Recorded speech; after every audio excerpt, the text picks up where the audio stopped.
Let's dive into one of Jamaica's most famous proverbs. It's a saying you probably think you know, but hidden inside these few words is an incredible history of resistance, deep theology, and just brilliant satire.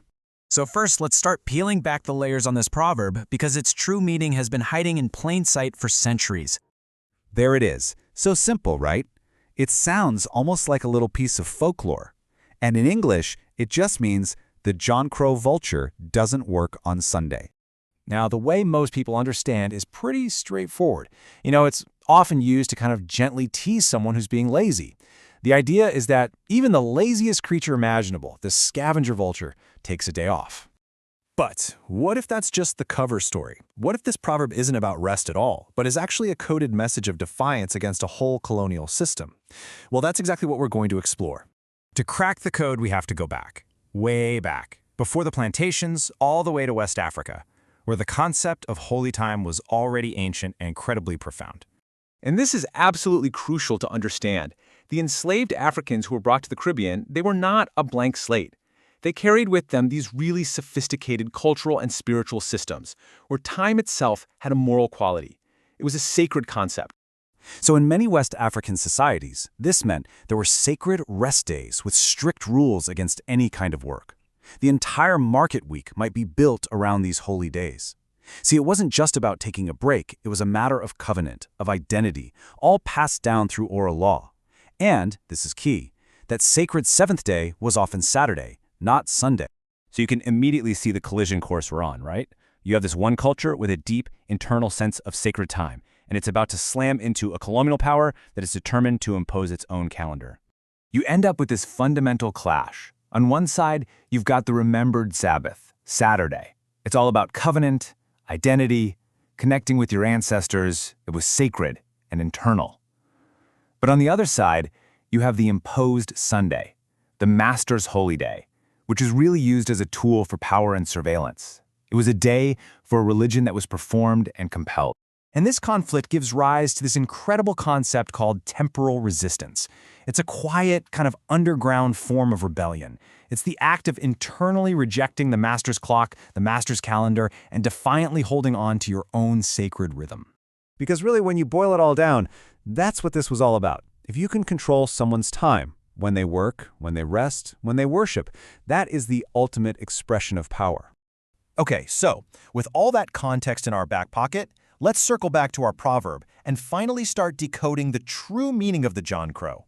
So this proverb isn't some simple little observation about a lazy bird. No way. It's a devastating piece of satire. What it's really saying is that even a creature that feeds on death, a scavenger, knows how to put on a big show of holiness on the wrong day, on the colonizers' imposed Sunday. But wait, it gets even sharper. There's another layer of mockery baked in here, a visual punchline that would have been instantly recognizable to the people who created this saying. So, who else was the John Crow a stand-in for? Well, think for a second about what the colonial-era clergy looked like. They were almost always seen wearing these long, flowing black garments with a very distinct, stark white collar right at the neck. A black body with a white ring around the neck. To the enslaved Africans, this looked uncannily like the Jamaican turkey vulture, the John Crow, with its dark body and its pale, featherless neck. You see it now, don't you? And there it is! That's the final reveal. The proverb was this absolutely stunning piece of visual satire. The John Crow was a coded reference to the colonial priest, a figure who was supposed to be a shepherd but was seen as a scavenger, personally benefiting from a system of death and exploitation. Now, this one proverb wasn't just some isolated, clever joke. It's actually part of a much larger and deeply theological framework that managed to survive slavery, the memory of being a people in exile. You can hear it all through the spirituals. When enslaved Africans sang about being in captivity like the Jews in Babylon, it wasn't them just imitating Bible stories they were taught. It was profound recognition. They already had a worldview based on covenant, and they saw their own tragic story reflected perfectly in the story of Israel's exile. And you can literally trace the inheritance of this idea. It starts with that West African concept of sacred time. It flows into the Israel and exile theology you hear in the spirituals. It fueled the resistance of the Maroons and shaped the worldviews of Revival Zion. And eventually, it was named openly in Rastafari theology, with its central fight between Babylon and Zion. See, Rasta didn't invent this. It inherited. So why is this so important? Why does reclaiming the true meaning of a simple proverb actually matter today? Well, because it completely reframes our understanding of this heritage. It shows it to be incredibly resilient, theologically deep, and brilliantly intelligent. This wasn't some confused or borrowed religion. It was a coherent cultural and spiritual system, preserving its very soul under the most extreme pressure you can imagine. I mean, think about it. In a system of total surveillance, you can't just write down your doctrine. That gets you punished, or worse. But you can encode your truth in other forms.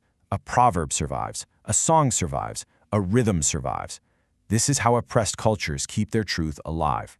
And that really leaves us with a huge question to think about.